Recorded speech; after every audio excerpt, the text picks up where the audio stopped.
Who among you is wise and understanding? By his good conduct, he should show that his works are done in the gentleness that comes from wisdom.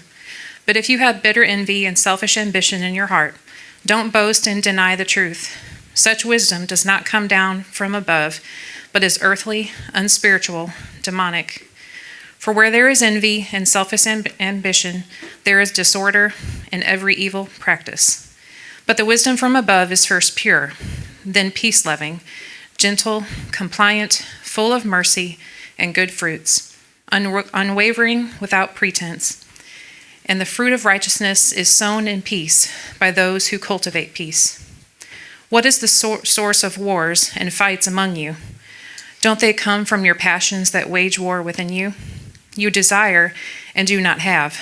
You murder and covet and cannot obtain. You fight and wage war. You do not have because you do not ask. You ask and don't receive because you ask with wrong motives, so that you may spend it on your pleasures. You adulterous people, don't you know that friendship with the world is hostility toward God? So whoever wants to be the friend of the world becomes the enemy of God. Or do you think it's without reason that the scripture says, the Spirit he made to dwell in us envies intensely? But he gives greater grace. Therefore, he says, God resists the proud, but gives grace to the humble. Therefore, submit to God, resist the devil, and he will flee from you. Draw near to God, and he will draw near to you. Cleanse your hands, sinners, and purify your hearts, you double-minded. Be miserable and mourn and weep. Let your laughter be turned to mourning and your joy to gloom. Humble yourselves before the Lord, and he will exalt you. This is the word of God. Good morning, church, again.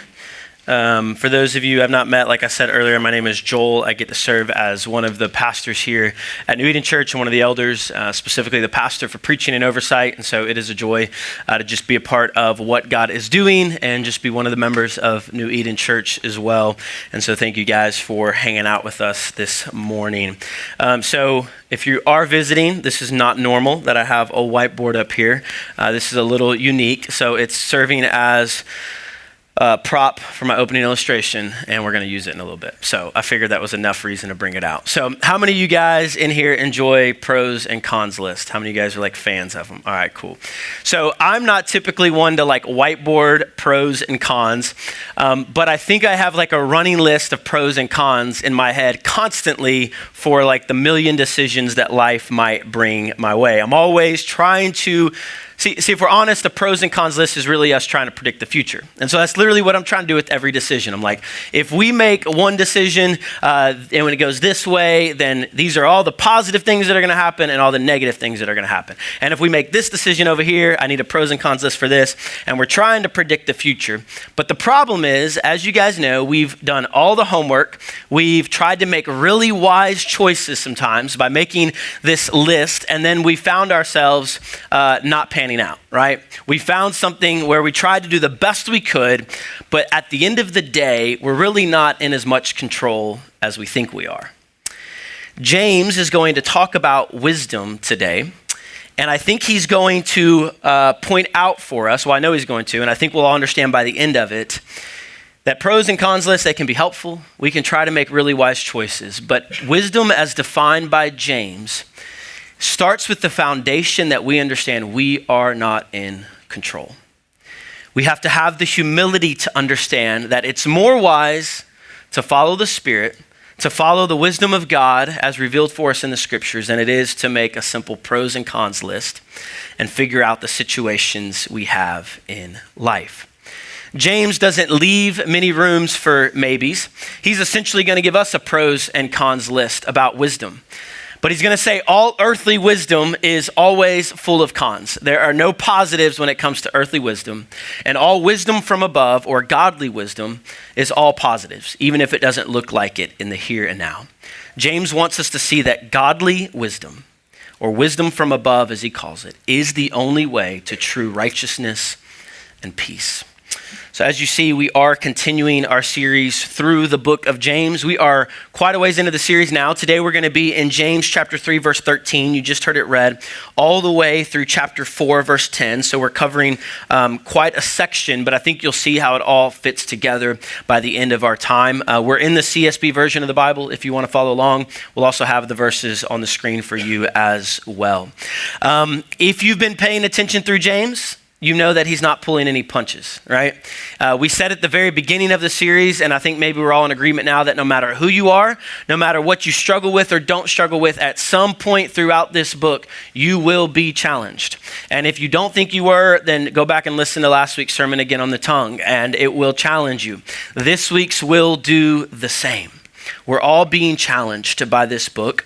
James is giving us a picture of what a community of people with what he calls a live faith, a faith that is active. He gives us a picture of what that will look like, and he often contrasts it with the community of dead faith, where people don't have faith that is real. And so the goal of James, and he's really doing that today, is he's trying to bring us to a place of humility where we can receive what he has for us. And this week, he's going to specifically talk to us about wisdom. So apparently there were some in the churches that James is writing to that purported themselves as wise, but James wants to make sure that their definition of wisdom is the same as God's definition of wisdom. And so he's going to do this to define wisdom for us accurately. We're going to look at three main things that James has as we work our way through the text. The first one is going to be earthly wisdom versus godly wisdom. So James will, chapter 3, verse 13 through 18, he's just going to give us a comparison of the two types of wisdom we can have. And then in verses 1 through about 4 and 5, he's going to dive deeper into the source of earthly wisdom. Where does it come from? How do we find ourselves being led by earthly wisdom? And then the last thing we're going to see is the source of godly wisdom, what I've entitled it. He calls it wisdom from above, right? And so we're going to see, where does godly wisdom come from? And how do we access that, for lack of a better word, okay? So let's start by looking at earthly wisdom versus godly wisdom. James starts by framing the conversation with this question that he answers himself. Look again at verse 13. He says, "Who among you is wise and understanding?" So who's this wise person? How do we define that? He says, "By his good conduct, he should show that his works are done in the gentleness that comes from wisdom." So right away, I don't know what you guys think of when you think of someone really wise and smart, but typically I think of someone who has a lot of knowledge about a lot of things. They've maybe read a lot of book summaries. I don't know if you've seen those apps where it's like I can avoid reading the whole book and I get this like 10-minute summary and I feel smart because I can talk about it now, right? I do that, so that's why I'm talking about it. Maybe they can confidently argue their logical position and they're really good with rhetoric. You're like, man, that's smart. I never thought of that before. Maybe they're able to confidently say things that cause other people to think. Maybe we think of wise people as someone who not only like knows principles, but is really good at just applying them. Like they just live by the book, they follow the wisdom to a T. And that's primarily what we think of when we think of wise people. We tend to think of wisdom as primarily being in the headpiece, the knowledge piece of who we are. But James begins to redefine wisdom in a way that's more holistic. He helps us see that wisdom is also about our posture and our actions, not only our head, but our heart and our hands. It's more about that than it is simply knowledge. He defines this by saying he's that is wise, they're full of good conduct, and that the works they do are showered in humility or this gentleness that comes from wisdom. Do you think of a wise person as gentle? This good conduct he talks about. One commentator translated this as one with a lovely life. The truly wise one is marked by a lovely life that does works of love and gentleness, not simply by knowing a lot of things. So that's how he introduces and frames this conversation. And then he goes on to compare earthly wisdom versus godly wisdom. So he's going to do this really systematically. This is where we're going to pull out the whiteboard and do a little bit of work. I'm going to erase this pros and cons, and we're going to do what James does in verses 14 through 18. He's going to compare these two things of wisdom. So we're going to start first by looking at earthly wisdom. So you can put James 3:14 to 16 up there. I'm just going to leave this up there on the screen for you guys so you can see those verses. And what he's going to do, let me make my little chart here. This is going to be a little bit teachy, a lot more teachy than normal, but in the end, I think it'll help us kind of understand this. So he's going to talk about the two different types of wisdom. He's going to talk about the source of earthly and godly wisdom, where they come from. He's also going to talk about the evidences of each. So how do we know which type of wisdom we're being led by? The evidences. And then lastly, he's going to talk about the fruit. Where does this type of wisdom lead? And so he's going to work our way through the two types of wisdom. I'm going to get a different color and be cool here so we can do this. So we're going to talk first about what he calls earthly wisdom, or sometimes I call it false wisdom. It is wisdom of this age. It is not true wisdom. So if you actually, we're going to skip ahead of verse 15. He says, such wisdom, so earthly wisdom, does not come down from above, but is, he says, earthly, which just means it is from around us. It is thinking of this age. He says unspiritual. So that just means sensual or from within, we'll say. And then he goes pretty far and says demonic, right? So those two, I'm like, okay, cool, I can handle that. But it's like demonic. All right, James, you're serious about this, right? So it's from around us, it's from within us, and it's from below, right? As we would say. So that's where the source of earthly wisdom comes from. And then the next thing he says, what are two evidences of this? In verse 14, he says, if you have bitter envy and selfish ambition in your heart, don't boast and deny the truth. Such wisdom does not come down from above. So bitter envy is an evidence that you are being led, or I am being led, or we are being led by wisdom that is earthly, okay? He also says selfish ambition. So bitter envy would be this comparison game we love to do in our culture, right? Where we're envious of other people, or maybe we're envious of the things that other people have. Selfish ambition would be, we love this, actually, we pride ourselves on this in America, right? Like ambition, and ambition's not bad, but selfish ambition is at the expense of other people. It is trying to become whatever it is that makes you happy. And so that is my aim. That's what I want. I don't care who it hurts in the process. I don't care what commitments I've made. I can give those up. Like this idea of self-actualization. I'm for self-awareness and emotional awareness. Like I'm pro those things. But this idea that we're just kind of like defining who we want to be and whatever it is, forget the commitments we've made and other things that we have. Okay. So that would be selfish ambition. That is the evidence that we are being led by earthly wisdom, no moral compass. Then the fruit of this, he says in verse 16, where there is envy and selfish ambition. So what does this lead to? There is disorder and every evil practice. So disorder and every evil, some translations say vile practice.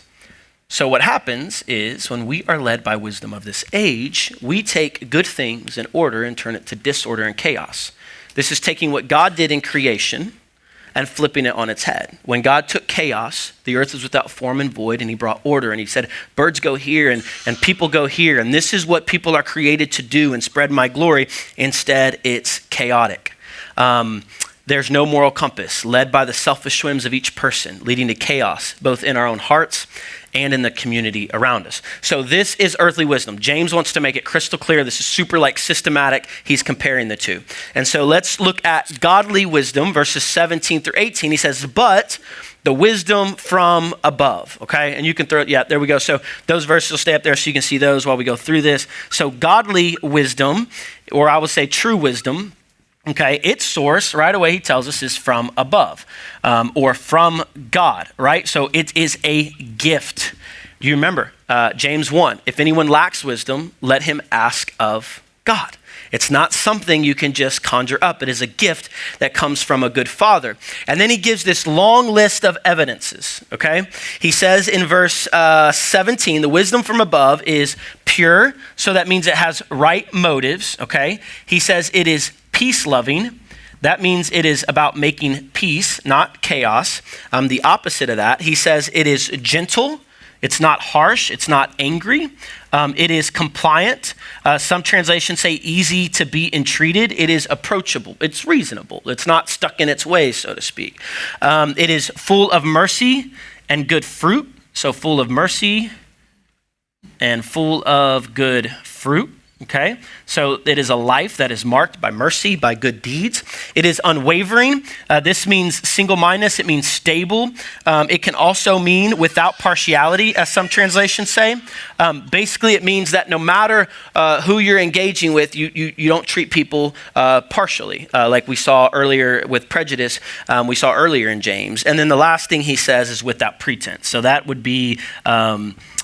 that means there's no hypocrisy. There's my bad writing coming. All right, without pretense. So it's without hypocrisy. It's sincere, it's real.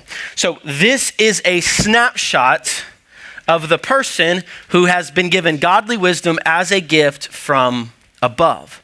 And then he goes on to say that the fruit of that is a harvest of righteousness. This translation says fruit of righteousness. So it's this kind of cultivating garden language, fruit of righteousness that's, he says, sown in peace, listen to this language, by those who cultivate or make peace. So you see this language of peace and righteousness, and you start seeing these two things compared against each other. One is disorder, every evil practice. The other is righteousness, and there's peace and shalom. What's interesting about this is this is not something you can just conjure up. These are gifts. It reminds us of the fruit of the Spirit. The women are going through Galatians Bible study, looking at the fruit of the Spirit. Very similar list. And the way James talks about wisdom is very similar to the way Paul talks about the Spirit. Okay, and so this is what happens is as we have wisdom from above, and this is the evidence of it, the fruit, this language would have reminded the hearers of the garden, where there was this place of shalom and peace. They were commanded to spread this glory to the ends of the earth. And so what James is saying, that as we are led by wisdom from above, we partake with God in bringing goodness and righteousness, and a better word for our culture might be justice, both in our own lives, in our relationships, and in the community around us. So this is the snapshot of earthly wisdom versus godly wisdom and where each leads. James wants to explore each of these further. And so let's look at the source of earthly wisdom a little bit closer. Okay, let's look at this. James 4 verse 1, he asked this other question. He says, what is the source of wars and fights among you? So all this stuff that's happening right here, this bitter envy, this disorder, this stuff, where is this coming from? And if you asked me, and we took a poll in here and said, why do you get angry sometimes? Why are there fights, whether it be in your family, in your relationships, at your job? Where does this come from? If you ask me that, I'm going to be very much like Adam and say, well, God, it's the wife you gave me. It's her fault, right? It's the kids you gave me, God. If they would just obey, I wouldn't get mad, right? It's the roommate you gave me, God. It's the boss you gave me, God. It's the situation you put me in, God. But James says, what is the source of wars and fights among you? Don't they come from your passions that wage war within you? James says the reason for our fighting and quarreling and our lack of making peace actually lies within our own hearts. The reason is that there are passions and pleasures that are at war within us. They are fighting for our time, our energy, our affections, our loves. See, the problem is not just that we do things wrongly. It's not just saying, hey, stop this. He wants to get to the source that we don't only do things wrongly, we love things wrongly. Passions and pleasures are not bad, but when we try to find them and satisfy them in lesser earthly things, it leads to destruction and chaos. James shares that within each of us is this desire to build our own kingdom. We love to be on the throne. We're at the center of our world, and so we're all clamoring and fighting to be on our own throne, and in the end, what happens is we are destroying others. We leave behind destruction and chaos. As we are so focused on what I want and what I need, we ignore the needs of those around us. And we move from even ignoring them. James is going to get to where we become an active piece in oppressing and bringing pain to other people. James says in verse 2 and 3, look at it of chapter 4. He says, you desire and do not have. You murder and covet and cannot obtain. So we're clamoring for these things that we think we want. And he says, we're doing all this, we still can't get it. He says, you fight and wage war. You don't have because you don't ask. Do you see the difference between the wisdom from below that is striving, trying to get and obtain at any cost versus just ask for the wisdom from above? And he says, when you finally ask, you don't receive it because you ask with wrong motives so that you may spend it on your pleasures. James wants to get to the root of the matter, to help us be led to humility, that we are not innocent in this. We are not, that's why we can't just turn this into some exercise where we're like, all right, cool. Earthly wisdom, godly wisdom. Sounds good. Let's go home. We have to get to the heart of the matter that we are a part of the problem. We saw in chapter 1, we are enticed by our own desire, and that desire leads to sin. And when sin is birthed forth, it brings forth death. That's why James uses the word murder. Whether there was, commentators don't know if there was actual murder taking place, it's actually irrelevant. Jesus said that if you hate your brother or sister, you have murder in your heart. We need to understand the weight of this. See, the wisdom of this age seeks its own way and it doesn't care about who it hurts in the process. It reminds us of the garden, right? When Adam and Eve were in shalom with God, perfect union with God, and the tempter came and tempted them instead of staying in submission to God's good rule and reign and saying, your way is best. You are the one who calls good, good and defines what that is and calls evil, evil and defines that. And we're staying in submission to that. But instead they are tempted. What was the temptation of the fruit? Desire to make one wise. This was a temptation to define wisdom disconnected from God. It wasn't just to know good and evil. That's a piece of it. That word also means to determine good and evil. That I now get to say, no, that's good because I like it, or that's evil because I don't. And it's this redefining of good and evil, and it leads to this chaos where every man does what is right in their own eyes. Wisdom apart from God will always lead to chaos and death. And so now, instead of spreading shalom or peace, which was the command given to humans to cultivate peace, instead of that, they are now spreading chaos and disorder. Like, read the scriptures, and it's no different today. The world still struggles with this. Both in big, communal, systemic ways we can see this. Through some injustices that take place in our world, or maybe wars and fightings. We're seeing that now. Genocide, the killing of innocent people because no one's willing to make peace. But it's not just out there. It's in our homes. It's in our lives. Spouses fighting, kids bullying each other at school, social media arguments, youth sports, whatever it is. What world is it for you? Our lives and communities are more characterized by bitter envy, selfish ambition, disorder, and evil practices than by a harvest of peace, justice, and righteousness. And we look at this and we finally say, let's turn to God. God, fix my kingdom I built and messed up. And we turn to him only asking with wrong motives. As if he's a cosmic genie who'll just put a stamp on whatever it is we want to do. Here's my plans, God. Can you approve them for me? Can you put a rubber stamp on them and make them turn out just like I want them to do? Here's the house I want. Here's the job I want. Here's the marriage I want, or here's the marriage I don't want. Here's the kids I want, or the kids I don't want. I want you to make this all happen for me. And then we get upset when God doesn't come through, as if it's his fault. God is not a cosmic genie. He's king. In verse 4, James digs even deeper to the heart of the matter. Why are we full of selfishness and envy in our hearts? Why are we full of arrogance and pride instead of humility? Look at what he says in verse 4. You adulterous people, don't you know that friendship with the world is hostility toward God? So whoever wants to be the friend of the world becomes the enemy of God. Strong language here. This isn't just don't be friends with unbelievers. That's not what he's saying at all. This idea of friendship is intimate. It is uniting yourself to the world. He says the root problem with your lack of love towards others and the way you're treating people and fighting is your lack of love ultimately for God.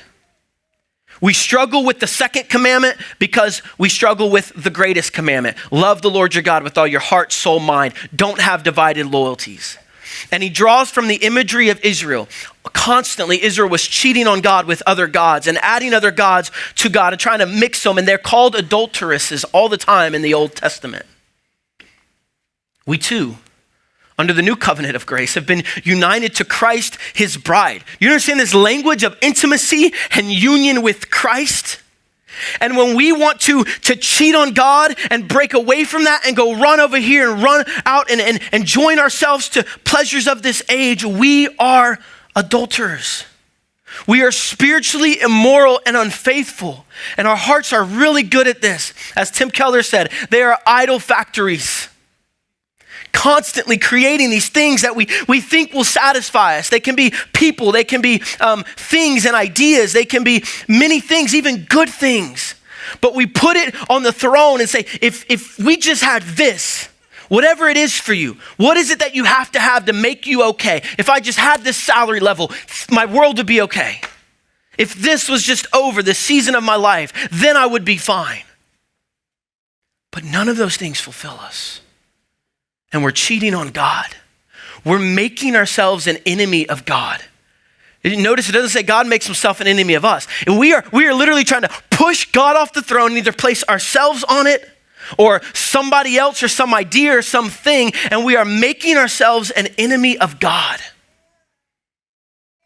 As we intimately join ourselves to the way of selfishness, individualism, pride, and arrogance, we are setting ourselves at odds with the way of Jesus, the way of gentleness, humility, sacrificial love. Why is this such a big deal, guys? Like if it was just like, hey guys, here's some good ideas, go be wise, like it's so empty.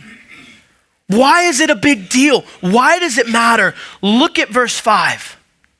Why is James so forceful in the language of adulterers? He says, do you think it's without reason that the scripture says, the spirit he made to dwell in us envies intensely? There's two types of envy. There's bitter envy of humans, that is for our own good and our own selfishness. And there's a godly envy that God has for us. James is drawing again on the story of Israel in the Hebrew scriptures, where we're told of this holy and righteous jealousy or envy that God has for his people. This is not like God's envious in the sense like we are, like, oh, I wish I had that, or I just really want that to make me okay. Like God is complete in and of himself. He doesn't need us, but he wants us. This is God envying for us as a groom envies for his bride's whole devotion. This only makes sense. This is God saying, I created you. I formed you in your mother's womb, and I breathed into you the breath of life and created you in my image. And you are only fully human when you are united to me. You are only fully who I created you to be when you are singularly focused on me. And so because I love you, I want every part of you. I don't want you to just say, here, God, you can have this piece of my life, but don't touch this over here. I really wanted this. God, I trust you with this, but I don't really trust you with this. I think I can do a better job. I'm going to withhold that piece over here. The Spirit envies intensely and says, I want every part of you because I love you and I'm for your good. This is a beautiful truth, but it's also extremely weighty. Because maybe you could raise your hand, but I know I couldn't raise my hand and say that my full devotion is to Christ alone.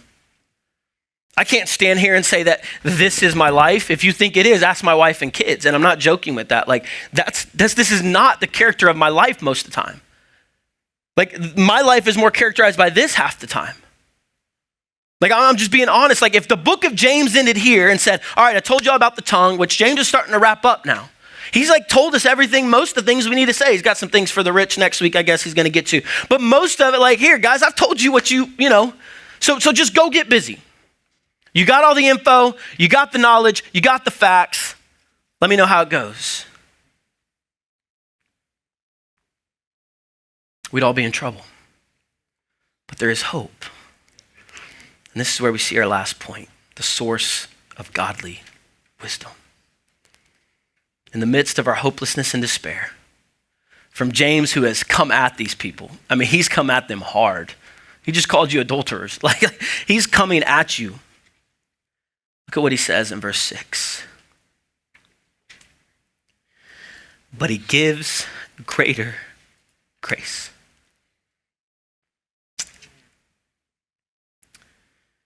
This sweet refrain. These 5 words. But he gives greater grace. After all has been said, where we found ourselves realizing that we do misuse our tongue. We do find ourselves using false earthly wisdom and devouring each other and fighting. He gives more grace.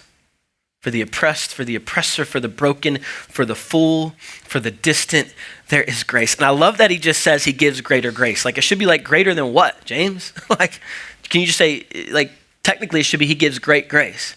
He says greater, like greater than what? Greater than anything. Like write up your sin account, whatever it is, there is more grace. Romans 5:20, the law came along to multiply the trespass, but where sin multiplied, or where sin abounded, grace multiplied even more. Church, this is good news for fools like us. Grace is not just barely covering your sin. It's not like it's just trying to like patch it up and make it look good, like put a Band-Aid on it for a little bit. Right? Or just throw some paint over it. I don't even feel like cleaning the wall. I'm just going to paint over it. That's like what I do. It doesn't barely patch it up. Grace defeats your sin. It's not even close. Like if you use sports where they have this mercy rule, is so bad. Everyone's like, let's just quit the game. Like it's so embarrassing at this point. We're done. Running clock, just call it. Like that's what we're talking about. Grace is absolutely stamping out sin. Grace abounds. Grace is greater. This is crazy, guys. But isn't it just like God to give grace to the outcast, the cheater, the broken, the marginalized, the one who is absolutely buried underneath the weight of the sin that reads James and says, what is this? I can't do this. The reason even this is a grace to you because it gets you to the point where you can receive grace. Because the person that gets grace is the one who knows they need it. That's what he says in verse 6b. He says, he gives greater grace. Therefore, he says, God resists the proud but gives grace to the humble. I want you to think about this. You're like, wait, who is God resisting? He's resisting the person who would never come to him anyways. The proud person doesn't come to God. They don't need God. They've got it figured out. That's why Jesus can say, I didn't come for those who had it all together. I came for the sick. We got to remember this, guys. And I know we're in the South and like we think we hear the gospel all the time. Like I was talking to someone this week and they're like, hey, I really want to come to church so I can get cleaned up and get saved and baptized. And I'm like, no, like you're missing it. That's not how it works. You don't get cleaned up so you can get saved and baptized. Like you come broken as you are. That's where Jesus receives us. And if you don't think you need the grace of God, you've not really been listening. Because these demands, not only these, but all of James we've seen, these demands of the kingdom citizen, rightly understood, will absolutely produce a lifestyle of humility that is necessary to constantly run to God. You can't do this on your own. It's a gift. The truly wise one is not the one who has it all figured out. It's the one who knows he doesn't or she doesn't and constantly says, I need your wisdom. I can't do this. See, all along we've been talking about wisdom as this posture, this picture of someone. And I want to submit to you that wisdom is not primarily a posture. It is first and foremost a person. And his name is Jesus. Jesus, all the Torah was pointing to Jesus as the true Torah. All the books of wisdom were pointing to Jesus as true wisdom. All this idea of peace is pointing to Jesus as the Prince of Peace, the one who says, peace I leave with you. This is what I'm here for. This is why it can't just be like you can't just stop this and start this without the good news of the gospel. Jesus was the one who lived the life marked by good works and humility. Unselfish, pure, peaceable, approachable, full of mercy and good fruits, gentle, impartial, and sincere, sowing the seeds of righteousness and peace in the earth. And he perfectly submits himself to the Father. The temptations that Adam and Eve failed at in the garden, Jesus remains faithful when the tempter comes and says, I'll give you everything, all the passions and pleasures of this age, you can have it all. And he says, no.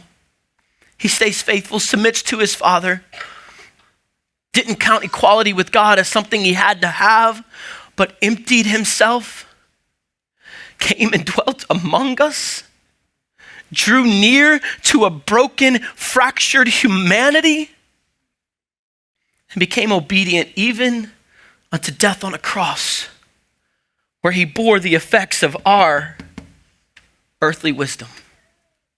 This is all the chaos, all the wrath of God towards sin, towards disorder, the things that we should have received. This is where our sin leads to chaos and destruction. He says, I'll take that on myself and bear that in the cross. And in exchange, I will give you my righteousness and my peace. And he trusts his Father, humbles himself and says, I'll let God exalt me at the right time. And he did. 3 days later, he gets back up out of the grave. He ascends to the right hand of the Father where he rules and reigns forever. And this is good news for fools like us. Because of the gospel, what I just defined, the life, death, burial, and resurrection of Jesus, because of that good news, there is hope for you to come to the end of yourself and say, I have nothing. And he says, that's exactly where you need to be. I will give you my life. And when we begin to get this, guys, when this truth begins to sink in our bones, we actually are transformed. These things actually can happen. I know I said like my life isn't characterized by this, but there are moments and times where it's like, holy crap, God is actually working and making me more patient with my kids. This is crazy. A year ago, I would have lost my crap and I didn't. This is crazy. See, sanctification. And then we realize the only hope. Look at verses 7 through 10. This becomes the natural response. Therefore, verse 7, if all of this is true, submit to God. Obviously, duh, right? Resist the devil. He's not for you. Resist him and he'll flee from you. And this comparison, draw near to God and he'll draw near to you. First of all, you can't draw near to God without him first drawing near to us. And he has in the gospel, in Christ, became flesh. But then the difference, like one bit of resistance from the devil, he's gone. He's not for you. Like you can try to resist God and he's like after you and he's not just running away and upset. Cleanse your hands, sinners. Purify your hearts, you double-minded. Be miserable and mourn and weep. Let your laughter be turned to mourning and your joy to gloom. Humble yourselves before the Lord and he will exalt you. All this is just showing us what true repentance looks like. When we see that this is our life, we don't just say, no big deal. No, like we don't just like laugh about it. We're mourning and weeping, say, God, like this is not what I want. And with trembling and in awe, it's crazy that God will draw near to us. Do you guys understand that? The creator of the universe that we slapped in the face over and over, ran uncheated on him, will still draw near to us. Guys, that's crazy. So when we find ourselves in arrogance and no humility, we weep and we mourn. And if we're not there, we're like, God, bring me there. Break me so you can bind me. Tear me down so you can build me up. And I love this, even this humble yourself before the Lord. This is not something you have to go figure out and do over in the corner so you finally get it right and then come back. No, God's got you. He's there the whole time. So we find ourselves like the prodigal son saying, I'm in the freaking pig slop. This is a mess. I tried, and look at the chaos and disorder. And we come back home, just let me be your servant. I'll work, I'll earn it. And he's like, no, it's not how it works. I'm going to throw out the red carpet. We're going to celebrate because my son was lost and now he's found. So we're going to throw a party and celebrate because it's all a gift anyways. And so we can quit the striving and clamoring and earning for a place of honor. You can't do it anyways. All you do is hurt yourself and others. And instead we just ask. I don't know how often I find myself saying, God, I need this. I can't make this happen. I need wisdom from above. There is so much grace for the one who knows they need grace. There's so much wisdom for the one who knows they need wisdom. The truly wise one in the kingdom of God is the one who knows they need help, who sees his own lack of wisdom and has a humble life. And then we entrust it to the Spirit and say, hey, look, it's your fruit. I can't make this happen. Like, this is growth that we're talking about. So Spirit, you do the work, produce in me your fruit. And we lean on Jesus as our only hope because he was the truly wise one. And he will give you not only his wisdom, but himself. Let's pray.